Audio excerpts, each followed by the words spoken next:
Satisfaction guaranteed அப்படின்னு போட்டிருக்கு.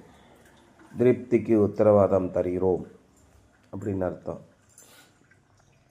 People may see to get away with sin, but their sins will eventually be exposed and judged righteously. கெட்டிக்காரன் போய் 8 நாளைக்குன்னு பழமொழி இருக்குது. இது எல்லா இடத்துலையும் உண்மை. தமிழ் பழமொழி. ரொம்ப மிகப்பெரிய கெட்டிக்காரன், புத்திசாலி, நம்பர் 1. அவன் ஒரு பொய் சொன்னால் கூட, நல்லா தந்திரமாக யோசனை பண்ணி பொய் சொன்னால் கூட 8 நாளையில் வெளியில் வந்து. நீங்கள் இன்றைக்கி டிவியில் பார்க்குற செய்திகள்லாம் பாருங்கள். குற்றம் செய்தவர்கள் எல்லாரும் விரைவில் பிடிபட்டு போவார்கள். 24 மணி நேரத்திலே பிடிச்சிடுறாங்க அப்படின்னு இப்போது பேப்பரில் வரும். குற்றம் நடந்த 24 மணி நேரத்துக்குள்ளே அரெஸ்ட் பண்ணிட்டோம் சார் அப்படின்னு காவல்துறையினர் சொல்லுவாங்க. மக்கள் என்ன நினச்சிக்கிறாங்க, தவறான செயல்களை செய்து யாரும் கண்டுபிடிக்க மாட்டார்கள்னு நினைக்கிறாங்க. ஆனால் கண்டுபிடிச்சிருவாங்க, வெளியில் வந்துடும் அவங்களுடைய தவறான செய்கைகள். அநீதி எல்லாம் பாவம்தான் அப்படின்னு பைபிள் சொல்லுது. பாவம் செஞ்சிட்டிங்க, பாவ விமோசனம் வாங்க போகணும் அப்படின்னு நிறைய பேர் கோயிலாக அலைகிறாங்க, நடை பயணம் போகிறார்கள் இல்லையா? எதுக்கு? பாவ பாரம் தாங்க முடியல அவங்களால, குற்ற உணர்வு உள்ளே போட்டு உறுத்துது. ஏதாவது ஒரு சாமி நமக்கு நிம்மதி கொடுத்தா பரவாயில்லைங்க. என்ன செய்யணும் அதுக்கு? நீங்கள் செருப்பு போடாமல் இங்கே ஒரு 400 கிலோமீட்டர் நடந்து போய் அந்த சாமியை கும்பிடுங்க, உங்களுக்கு விமோசனம் கிடைக்கும். அந்த கடல் முனையில் போய் நீங்கள் குளிங்க, உங்கள் விமோசனம் போகும். அங்கே ஒரு புனித ஆறு இருக்குது, அங்கே போய் குளிங்க, உங்களுக்கு பாவ விமோசனம், பாவ சுமையிலிருந்து உங்களுக்கு விடுதலை கிடைக்கும் அப்படின்னு சொல்கிறாங்க. சரி, நான் போகிறேன்னு போகிறாங்க. ஏன்னா நெஞ்சில் அந்த பாரம் துக்கம் வரும்போது தாங்க முடியாது. இந்த 107ஆம் சங்கீதத்தில் பாருங்கள், 3 இடத்துல போட்டிருக்கு. அவர்கள் கர்த்தரை நோக்கி கூப்பிட்டார்கள், அவர்களே அவருடைய இக்கட்டுகளிலிருந்து விடுதலை ஆக்கினார். பார்த்தீங்களா? நம்ம படித்ததுலேயே 3 பகுதி. கர்த்தருடைய கட்டளைகளை மீறி நடந்தார்கள்னு ஒரு இடத்துல போட்டிருப்பார். தேவனுடைய வார்த்தைகளுக்கு விரோதமாய் கலகம் பண்ணி உன்னதமானவருடைய ஆலோசனை அசட்டை பண்ணினவர்கள் அந்தகாரத்திலும் மரண இருளிலும் வைக்கப்பட்டிருந்து ஒடுக்கத்திலும் இரும்பலும் கட்டிருந்து கடந்தார்கள். அவங்க என்ன பண்ணாங்களா, தங்கள் ஆபத்திலே கர்த்தரை நோக்கி கூப்பிட்டார்கள். ஆண்டவருடைய வார்த்தைக்கு விரோதமாக நடந்தவர்கள் தான், தவறான செயல்களை செய்தவர்கள் தான், அநீதியாக நடந்தவர்கள் தான் தண்டனை அணைச்சிட்டு கிடக்கான். அங்கேருந்து கர்த்தரை நோக்கி கூப்பிடுகிறான். அவர்கள் இக்கட்டுகளிலிருந்து அவர்களை நீக்கலாக்கி ரட்சித்தார். அடுத்தது பாரு, நிர்மூடர் தங்கள் பாதக மார்க்கத்தாலும் தங்கள் அக்கிரமங்களாலும் நோய் கொண்டு ஒடுங்கி போகிறார்கள். 17ஆம் வசனம், 7ஆம் அதிகாரம். அடுத்து பாரு, மறுபடியும் 19ஆம் வசனம். தங்கள் ஆபத்திலே கர்த்தரை நோக்கி கூப்பிடுகிறார்கள், அவர்கள் இக்கட்டுகளுக்கு அவர்களை நீங்களாக்கி ரட்சிக்கிறார். மறுபடியும் பாரு, 23ஆம் வசனம். கப்பலேறி கடல் யாத்திரை பண்ணி திரளான தண்ணீர்களாலே தொழில் செய்கிறார்களே, அவருடைய ஞானமெல்லாம் முழுகி போகிறது. அவர்கள் ஆகாயத்தில் ஏறி ஆழங்களில் இறங்குகிறார்கள். அவர்கள் ஆத்துமா கிளேசத்தினால் கரைந்து போகிறது. அப்பொழுது தங்கள் ஆபத்திலே அவர்கள் கர்த்தரை நோக்கி கூப்பிடுகிறார்கள், அவருடைய இக்கட்டுகளில் எல்லாம் இருந்து அவர்களை விடுதலையாக்குகிறார். பாவ பாரம் ஒரு மனிதனை தாக்கும்போது, நேற்று காலையில் எங்கள் அக்காட்ட பேசிட்டு போனேன். இப்போ நம்மளாம் ஃபேமிலியாக உட்காந்து ஒருத்தர் முகத்தை ஒருத்தர் பார்த்து பேச முடியல. என்னுடைய சிறு வயதிலிருந்து எங்கள் அப்பாவை பிரிந்து நான் வேலைக்கு வரும் நாள் வரைக்கும் எங்கள் அப்பா யார் அவருடைய முகத்தையும் பார்த்து பேசினதே கிடையாது. பைபிளை எடுத்து வச்சு படிச்சுக்கிட்டு இருப்பார். குற்ற உணர்வு உள்ளே எந்த பிள்ளைகளோடு பேசினது கிடையாது. இந்த மாதிரி ஒரு திறந்த மனப்பான்மையோடு பேசினதே கிடையாது. அப்போ நீங்கள் கிறிஸ்தவனாக இருந்தா என்ன, இல்லாட்டா என்ன? உள்ளே குற்ற உணர்வு, பாவ பாரம் அழுத்துகிறது, நாம் செய்த தவறு. ஏன்னா துணிகரமாக வாழ்க்கையை நடத்தினார்கள், மிக துணிகரமாக நடத்தினார்கள். இன்றைக்கும் ஊழியக்காரன் என்று சொல்லிக் கொள்கிறார்கள், கிறிஸ்தவன் என்று சொல்லிக் கொள்வார்கள். நாங்கள் 40 ஆண்டுகளாக கிறிஸ்தவர்கள் என்று சொல்லிக் கொள்வார்கள். இருந்தாலும் என்ன நினைக்கிறாங்க, people may seem to get away with sin, but their sins will eventually be exposed and judged righteously. ஆனால் அவருடைய குற்ற செயல் வெளியில் வரும், அவர்கள் நீதியாய் நியாயந்தீர்க்கப்படுவார்கள். நீதியுள்ள தேவன் ஒருவர் உண்டு, கடவுள் நீதியாய் நியாயந்தீர்ப்பார் அப்படின்னு எல்லா மனிதருடைய இதயத்துக்குள்ளேயும் இருக்கும், எழுதி வைத்திருக்கிறது. ஒருத்தன் கடவுள் நீதியாய் நியாயந்தீர்ப்பார்னு பயப்படுறான், இன்னொருத்தர் என்ன சொல்கிறார், என்னமோ கடவுள் நீதியாக நியாயந்திருப்பான்னா கடவுளுக்கெல்லாம் கண் இருக்கா, இந்த அநியாயம் நடக்குமா அப்படின்னு. எல்லாம் நீதியாக தான் நடக்கணும், நல்லது நடந்தால் தான் நீதி அப்படின்னு நம்ம நினைக்கிறோம். கெட்டது நடந்தால் நீதி இல்லை அப்படின்னு நினைக்கிறோம். நீங்கள் படிக்கிற காலத்தில் படிக்கவே இல்லாமல் அப்படியே கிரிக்கெட்டு கேம்ஸு வீடியோ நனைஞ்சிட்டு பரீட்சையில் ஃபெயிலாகி எந்த வேலையும் கிடைக்காம தரித்திரமான நிலைக்கு போகும்போது, நான் சர்ச்சுக்கு தான் போயிட்டுருந்தேன், ப்ரேயர் தான் பண்ணேன், ஆண்டவர் ஒன்று என்னை காப்பாற்றலையே அப்படின்னு சொன்னால் அது நியாயமா? யோசனை பண்ணி பாருங்கள். உன்னுடைய காலத்திலே நீ எப்படி வாழ்ந்தாய்? அதே மாதிரி தான் நிறைய மக்கள் எப்படி வாழ்கிறாங்க, தவறான செயல்களிலே வாழ்கிறார்கள். அடுத்தவர்களை ஏமாற்றி வஞ்சித்து கொள்ளையடித்து, எங்களுடைய அறிவுனால் அப்படி செஞ்சோம், அதெல்லாம் ஒரு ஜாலிக்காக செஞ்சாங்க, அதுக்குரிய தண்டனை வரும்போது இவ்வளோ கொடுமையாக பாதிப்படுகிறானே, எவ்வளோ நாள் சர்ச்சுக்கு போய்கிட்டு இருக்கான், கடவுள் என்ன காப்பாற்ற மாட்டாரா? துர்மார்க்கத்துக்கு தக்க தண்டனை வரும். அதான் சொல்கிறேன். மக்கள் நினச்சிக்கிறாங்க நம்ம அப்படியே இதெல்லாம் ஒரு சின்ன விஷயம் தானே அப்படின்னு ஓடிடலான்னு நினைக்கிறாங்க. கிடையாது. நிச்சயமாகவே அவர்கள் செய்த குற்ற செயல் வெளியில் வரும். அவர்கள் நீதியாய் நியாயத்தீர்க்கப்படுவார்கள். Those who have not trusted the Lord Jesus Christ will be doomed forever. இயேசு கிறிஸ்துவை நம்பாதவர்கள் என்றென்றைக்கும் நித்திய அழிவிலே போய் நிற்பார்கள். The eternity of punishment is a thought which crushes the heart, said Charles Haddon Spurgeon. அதாவது நித்திய காலமாக நாம் அழிந்து போவோம் என்பது நம்முடைய இருதயத்தை நொறுக்குகிறது. இனி ஒரு பிறவி இல்லை அப்படின்னு சொல்கிறோம். 7 பிறவிகள் இருக்குது அப்படின்னு இந்து மதத்தில் சொல்கிறாங்க.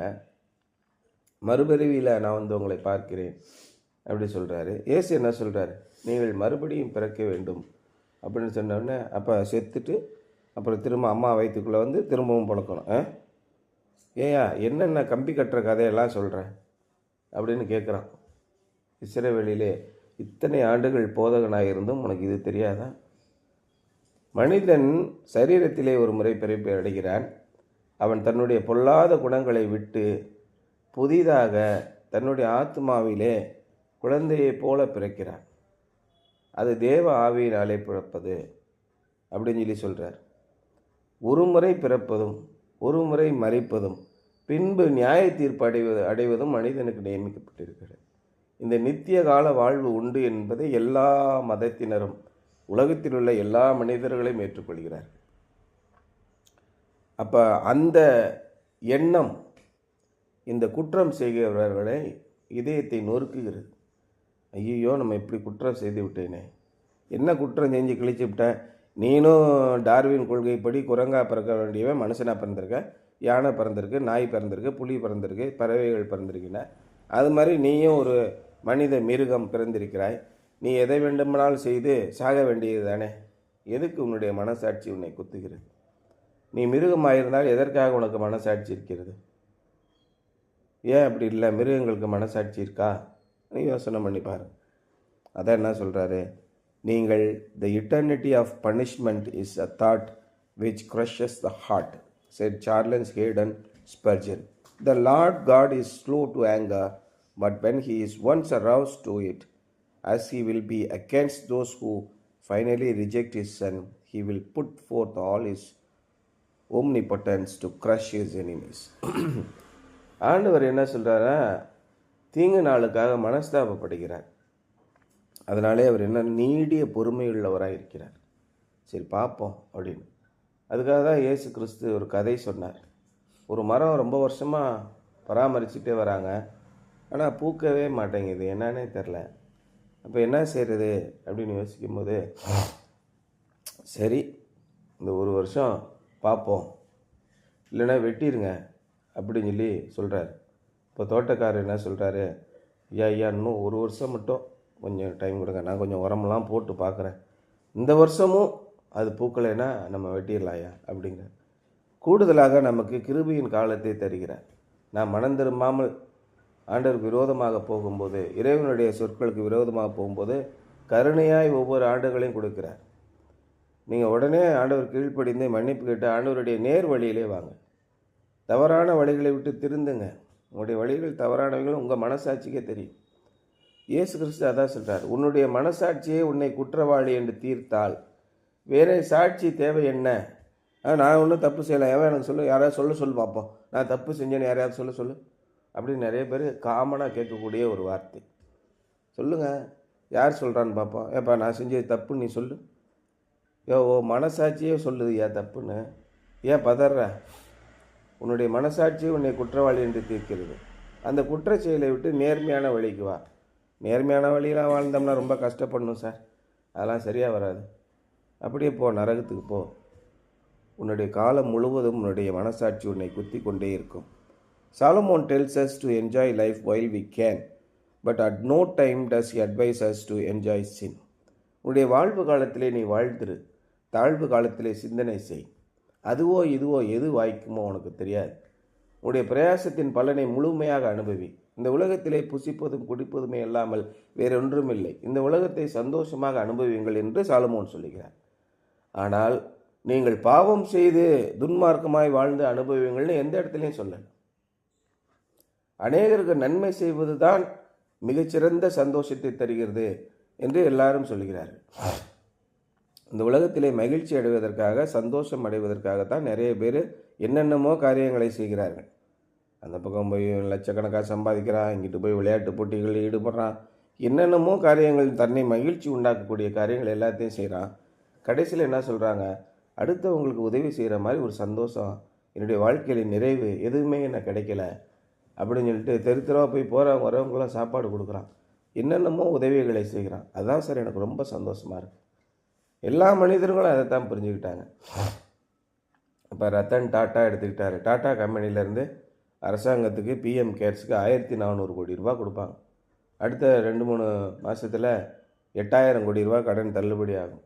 இது மாதிரிலாம் உண்மைக்கு புறம்பாக, நியாயத்திற்கு புறம்பாக சம்பாதித்தவர் டாட்டா.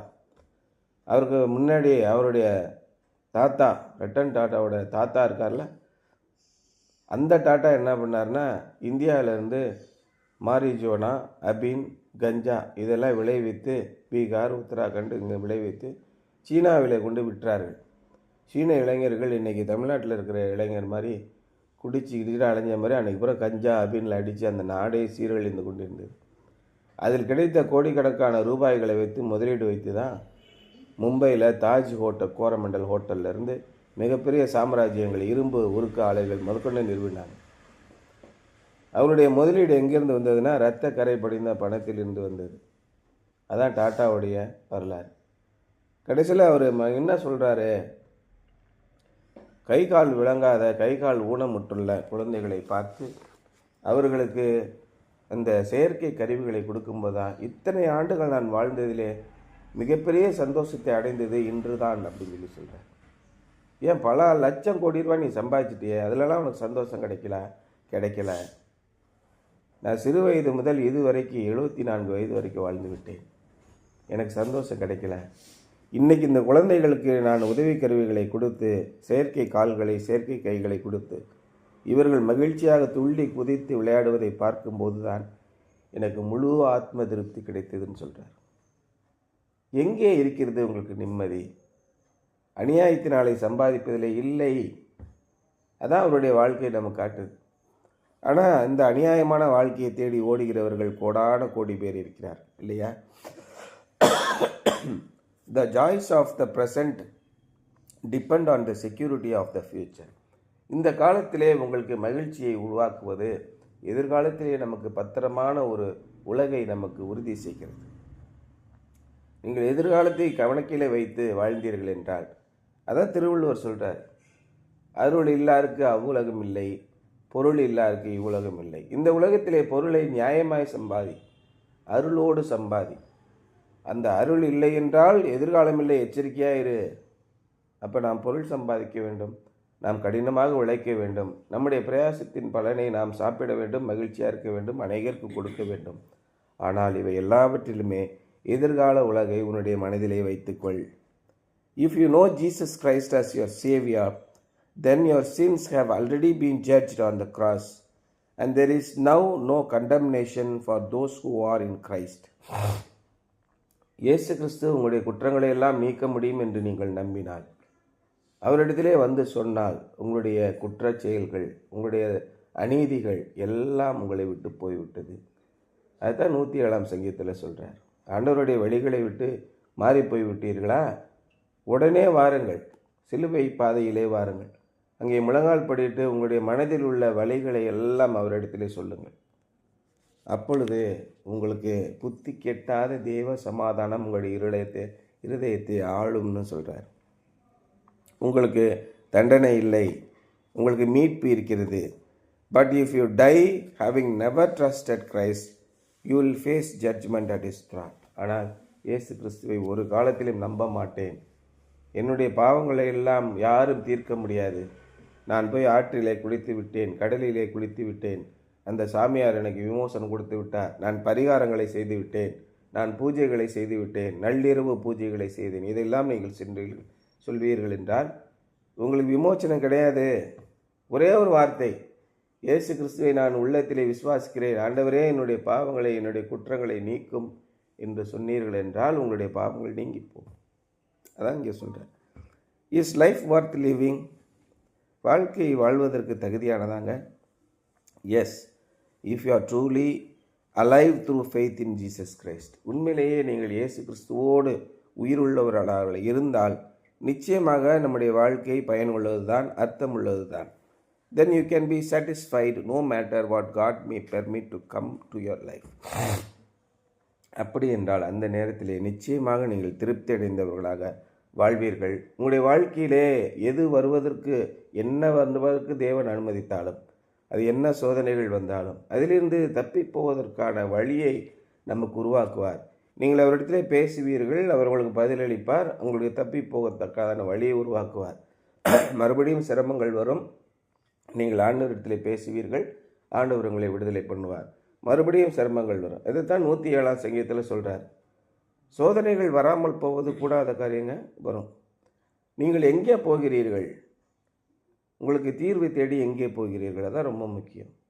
நீங்கள் மறுபடியும் ஆண்டவரிடத்திலே வந்தால் உங்களுக்கு நிம்மதி கேரண்டி, சாட்டிஸ்ஃபேக்ஷன் கேரண்டீட். உங்களுக்கு நிம்மதி உத்தரவாதங்க. நிச்சயமாக உங்களுக்கு நிம்மதி உண்டு, நிச்சயமாக நிம்மதி உண்டு. அதுதான் இன்றைக்கி சொல்கிறேன். Something to Pander. What are specific things you can do today that are likely to bring you a greater degree of satisfaction with life tomorrow? எதிர்காலத்திலே மிகப்பெரிய அளவில் உங்களுடைய வாழ்க்கையிலே நிம்மதி கிடைப்பதற்கு இன்றைக்கு நீங்கள் என்னென்ன செய்ய முடியும் என்பதை யோசித்து பாருங்கள். இன்றைக்கி நிறைய பேர் தற்கொலை பண்ணி செத்து போகிறார். அதில் முக்கியமான காரணம் என்னென்னா, கடன் ஒரு முக்கியமான காரணமாக இருக்குது. வாழ்வில் ஏற்பட்ட தோல்விகள் மிகப்பெரிய காரணமாக இருக்குது. நான் எதற்கும் உபயோகம் இல்லாமல் போய்விட்டேன், யாருக்குமே என்னை பிடிக்கல, இனிமேல் நான் உலகத்தில் இருந்து என்ன புண்ணியம்? இயேசு உங்கள்கிட்ட வந்து அப்படி சொன்னாரா? என் மூஞ்சிலே முழிக்காத, போயிடு, உன்னை எனக்கு பிடிக்கலன்னு என்னைக்காவது சொல்லியிருக்காரா?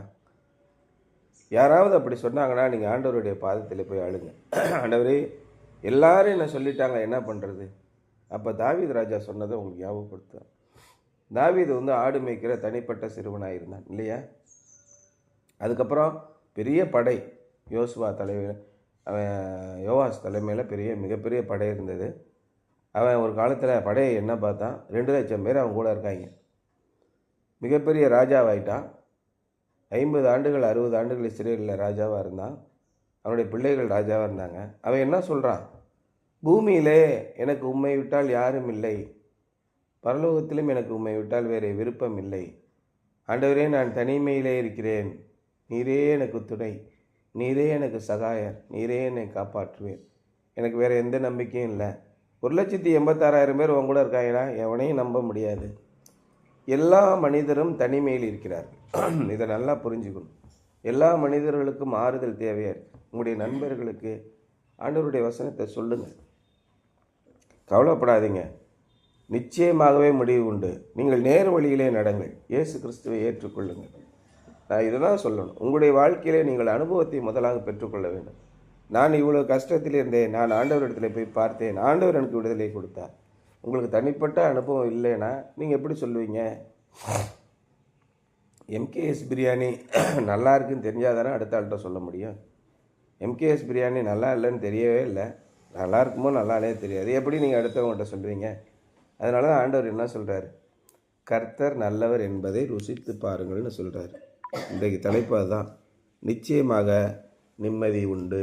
அதான் இன்றைக்கி சொல்கிறாரு, நிச்சயமாக நிம்மதி உண்டு. சரியா?